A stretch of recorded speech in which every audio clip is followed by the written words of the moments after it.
आगे बढ़ेंगे। मध्य प्रदेश में सीएम मोहन यादव का एक्शन शुरू हो गया है। धर्मस्थलों पर तेज लाउडस्पीकर के इस्तेमाल पर बैन लगा दिया गया है। मध्य प्रदेश में खुले में मास्क की बिक्री पर भी रोक रहेगी। एमपी के हर जिले में प्रधानमंत्री एक्सीलेंस कॉलेज खोले जाएंगे। अयोध्या जाने वालों का जगह जगह स्वागत करेगी सरकार। तेंदुपत्ता की सहायता राशि बढ़ाकर 4,000 रुपए कर दी गई है।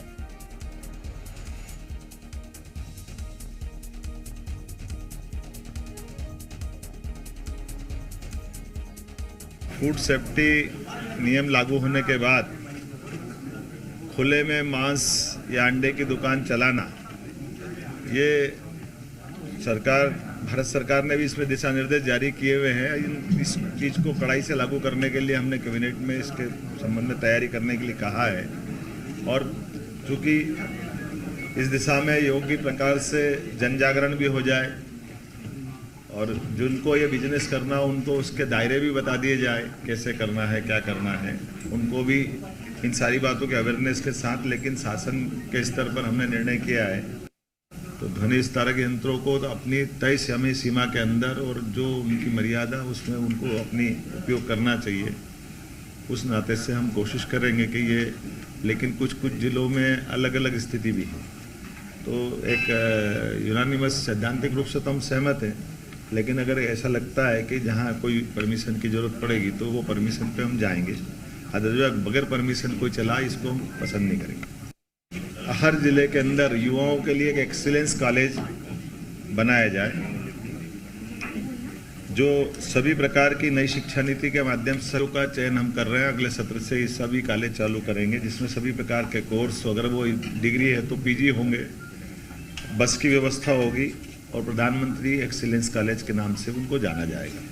500 साल बाद ऐसा मौका आ रहा है जब प्रधानमंत्री जी स्वयं वहाँ उपस्थित रहेंगे। 22 जनवरी को रामलला गर्भगृह में प्रवेश करेंगे। तो राम मंदिर के मार्ग में हम इस बार मध्य प्रदेश सरकार सभी राम भक्तों का हर जिले से राम मंदिर के अयोध्या के जाने वाले मार्ग पे स्वागत करेगी। हम उनका अभिनंदन करेंगे, तिलक रोली लगाएंगे, उत्साह के साथ हम इस पूरे आयोजन में सम्मिलित होंगे और प्रेरित करेंगे कि इस पूरे आयोजन को अविस्मरणीय बनाया जाए।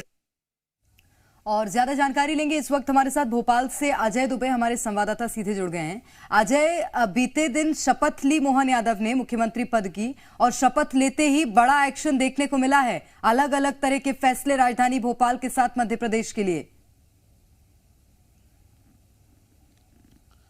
बिल्कुल, डॉक्टर मोहन यादव शपथ लेने के बाद महाकाल का दर्शन किए और दर्शन करने के बाद कैबिनेट की बैठक बुला ली और बैठक में सबसे पहले लाउड स्पीकर पर प्रतिबंध लगाने को लेकर किया कि धार्मिक स्थलों और तमाम कमर्शियल स्थानों पर जहां पर लाउड स्पीकर का इस्तेमाल किया जाता है लेकिन ध्वनि तेज होती है, डिसेबल जो निर्धारित डिसेबल है उससे अधिक होती है, उन स्थानों पर प्रतिबंध लगाने के लिए निर्देश जारी किया। उसमें साफ तौर पर कहा है किसी भी इंसान को काम करने के लिए, जो काम करता है उसके मानसिक स्थिति को ठीक रखने के लिए ध्वनि प्रदूषण को रोकना बेहद जरूरी है, क्योंकि ध्वनि प्रदूषण अधिक होता है तो लोगों की मानसिक स्थिति भी खराब होती है और जो लोग बीमार होते हैं उन्हें कई दिक्कतों का सामना करना पड़ता है। तो डॉक्टर मोहन यादव ने अपने फैसले में पहला फैसला किया है कि चाहे वो धार्मिक स्थल हों, क्योंकि धार्मिक स्थलों पर जिस तरह से कमर्शियल स्थानों पर जो लाउड स्पीकर का इस्तेमाल किया जाता है, अजान के वक्त में मस्जिदों पर जो तेज ध्वनि होती है, तो साफ तौर पर कहा गया है कि जो आवासीय परिसर है, जो आवासीय इलाके हैं,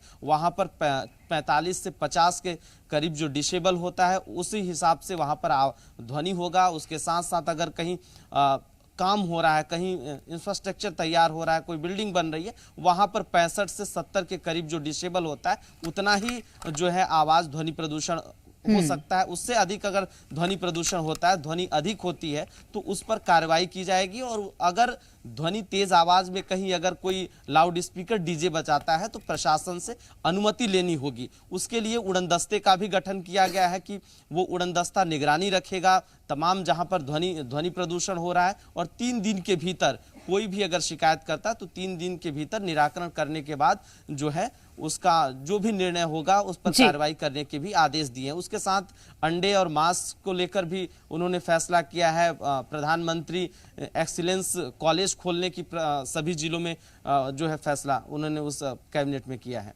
ठीक है अजय, बहुत शुक्रिया आपका तमाम जानकारी के लिए।